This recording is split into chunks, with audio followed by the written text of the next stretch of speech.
Rosalena Fadilah dengan NIM 2314-2022, jurusan Perbankan Syariah, Fakultas Ekonomi dan Bisnis Islam UIN Sultan Maulana Hasanuddin Banten. Jadi di sini saya akan membuat video sebagai tugas UAS mata kuliah Sejarah Peradaban Islam, dosen pengampu Dr. Haji Saiful Bahri SAG MMCHCM. Baik, di sini saya akan menjelaskan tentang periodisasi sejarah peradaban Islam, diskursus kebudayaan dan peradaban. Periodisasi sejarah peradaban Islam merupakan ciri bagi ilmu sejarah yang mengkaji peristiwa dalam konteks waktu dan tempat dengan tolak ukur yang bermacam-macam. Sejarah adalah peristiwa yang terjadi pada masa lampau. Sejarah dalam bahasa Arab disebut dengan syajarotun, yang artinya pohon atau keturunan. Sejarah dalam bahasa Arab juga disebut dengan kata tarikh, yang menurut etimologi artinya adalah ketentuan masa dan waktu. Dan menurut terminologi, sejarah adalah keterangan yang telah terjadi di kalangannya pada masa yang telah lampau.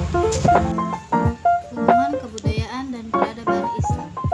Peradaban Islam adalah dari kata bahasa Arab yaitu al-hadarah al-islamiyah, yang artinya kebudayaan Islam jika diterjemahkan ke dalam bahasa Indonesia.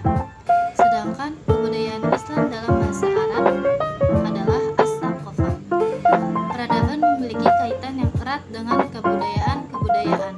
Hakikatnya adalah hasil cipta rasa dan karsa manusia. Sedangkan peradaban tahap tertentu dari kebudayaan masyarakat yang sudah mencapai kemajuan yang dicirikan oleh tingkat ilmu pengetahuan, teknologi, dan seni. Hubungan Al-Quran dan Hadis dengan peradaban Islam. Al-Quran dan Hadis merupakan sumber hukum Islam dan saling berkaitan.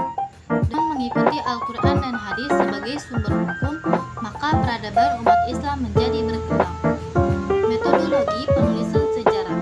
Metode penulisan sejarah adalah metode yang harus dilakukan dalam menulis suatu sejarah dan harus menggunakan metode penulisan sejarah agar tidak terjadi keterkaitan antar kejadian dalam suatu sejarah, serta memastikan sejarah yang ditulis memiliki keterkaitan. Ada 4 tahapan penulisannya. Yang pertama, heuristik. Heuristik adalah proses pengumpulan informasi atau pengumpulan sumber untuk penelitian sejarah yang dilakukan terdiri dari 2 sumber, yaitu sumber primer dan sekunder.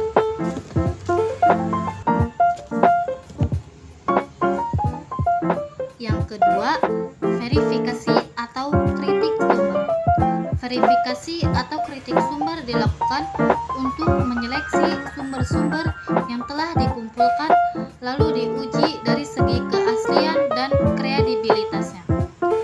Terdapat 2 macam kritik, yaitu kritik eksternal dan kritik internal.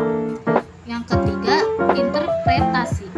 Interpretasi ini adalah tahapan yang dilakukan untuk menganalisis dan mencoba untuk membandingkan fakta yang satunya dengan fakta yang lainnya. Yang ketiga, historiografi.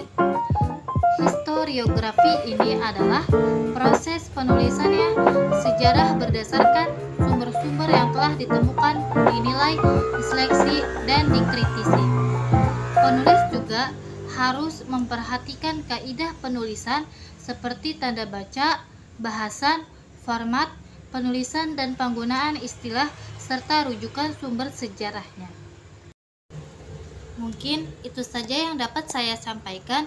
Semoga bermanfaat bagi yang mendengarkannya. Wassalamualaikum warahmatullahi wabarakatuh.